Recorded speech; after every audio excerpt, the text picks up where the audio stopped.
Hey everybody, this is Tech Sergeant T. Just going to do this video I talked about the other night. Something I'd like to show you. This is my display rack of the different belts that I've earned. Now my very first experience with martial arts was in Pakistan. When I was there with the Air Force, there wasn't much else to do, so I started training with the head of the recreation department, which was Staff Sergeant Lonnie Green. Now Lonnie was a third-degree black belt, but it was also on the U.S. Olympic judo team, and he was ranked very high in the Air Force and on the judo team. And we had, let's see if I can get this. All right.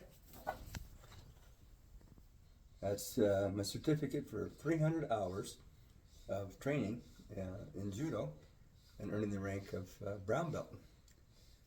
Now that's 300 hours of training, but that didn't count practices, and that didn't count the fact that we also spent some time training members of the Pakistani Air Force while I was there. And it was a very good experience. Now the belt, this isn't the one, of course, but this is the brown belt. The second one I've earned. This one was for the first brown belt was in judo. And a little story behind that. Originally, there were only three belts. You had the white belt, the brown belt, and the black belt. And the reason for that is when you washed your gi, you didn't wash your belt. So over time, the more time passed and the more instruction that you took, your belt would get dirty. And first your belt would get brown, and then later it would get black. And that's how the ranks were developed. Sometime later, of course, they developed the colored belt system, starting with yellow usually and moving on up to black. That's it gives you a little bit better feel of how you're advancing, how well you're doing, a little motivation along the way, and certain skills were attached to each of the colors. And as you learned those skills and you demonstrated them, then you would get the promotion and move on up. Well, that was in 1966 when I started that. In 1974, I was in San Antonio, Texas, and I met Curtis Eicher. Now, Kurt was a fourth degree black belt in Hakaru Jiu-Jitsu, which is a Japanese martial art that was developed just before World War II. And that's what it was called, the eighth light. The eighth light in the spectrum is infrared. Red is a royal color, of course, and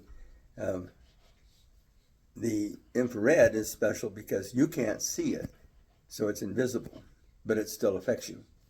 And that was kind of the philosophy behind it, because at that time, medicine was as big a part of martial arts as martial arts was medicine. The other medical aspect of jiu-jitsu is shiatsu. You may have heard of it. It's similar to acupuncture. It uses the energy lines in the body, but it uses the thumbs or pressure points to relieve disease, get over a cold, especially in connection with martial arts.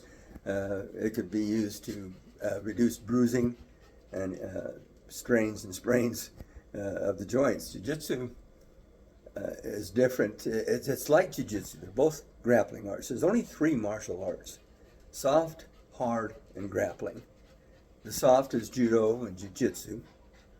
The hard is karate, taekwondo, but the jiu-jitsu and judo both also incorporate grappling. Majority of fights end up on the ground. So having some grappling skills, how to handle people on the ground, like in wrestling. Wrestling is a very good form of grappling.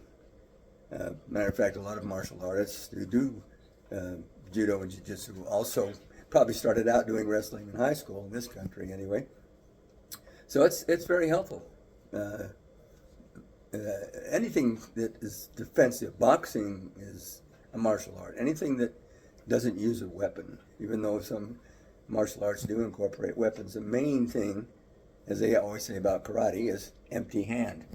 You know, peasants weren't allowed to have weapons, so they learned how to use, you know, brooms and sticks and anything that they get their hands on as weapons. They became quite effective. So what I earned next was my black belt in Hakaru Jiu-Jitsu. You see down at the bottom there, it's signed by Kurt. I was very pleased to get that. I didn't do any of the colored belts because of my previous training. It allowed me to go straight to first degree black belt. So the only difference, judo uses leverage, uses a person's weight against them, their motion. If they have some inertia, you can not stop that inertia. You just change the direction of that inertia, and the result is usually they fall down over your shoulder or over your back or whatever.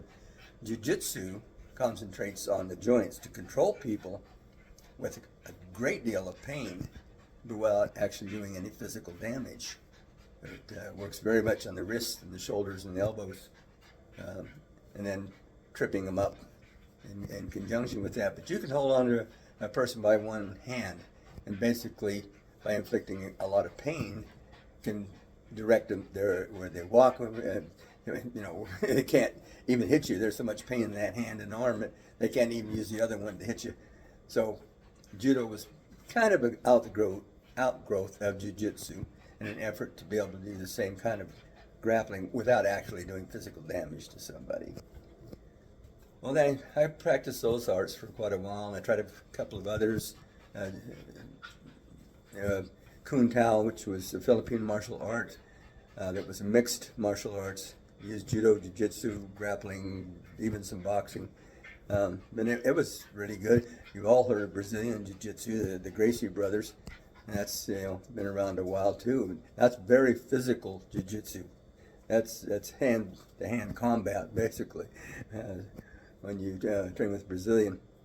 And then finally, here a few years ago, I managed to get my black belt in Taekwondo. I just started going to a class that the gentleman who was teaching, Craig Hinckley, we were the same age within a few months. Unfortunately, Craig had complications from some hip surgery and passed away a few years ago, and it was really sad. But I was 72 years old when I earned my black belt in Taekwondo. So I was, very proud of that.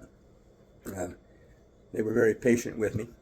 I tried not to have any, consideration for my age, and I think I did pretty well. I've never been a very good kicker. I'm a really good shin and knee guy, but not much else. Some of those young people, those kids, especially some of the ladies, they, kick your head off if they wanted to. Really, as a matter of fact, Kim Jensen, who's my sensei now, she's tall, slender, and started out in ballet, of all things. And I think she's either 4th or 5th black belt now. She's really quite good, and very good instructor, a lot of experience. She and Craig started the, which one is it? This one, Thunder Mountain Martial Arts, together, and she still runs the dojo. This is our federation. We try to teach a variety of martial arts. It's good to have a variety of martial arts, so you're not locked into one style. You can adapt to whatever your situation is. Jiu-jitsu, you're typically more passive. You wait for the other person to attack. Taekwondo, you can be a little bit more aggressive.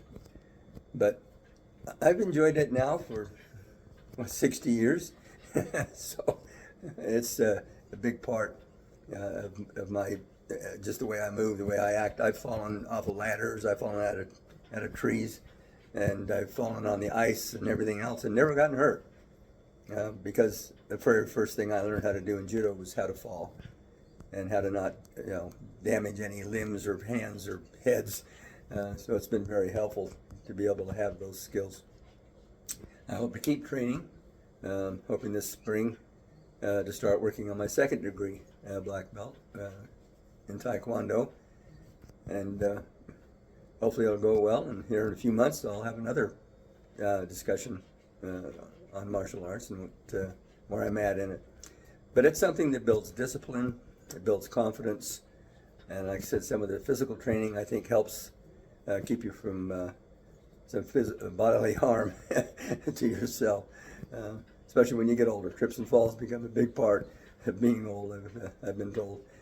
Well, thanks very much for listening. I hope you enjoyed this and it was a little informative.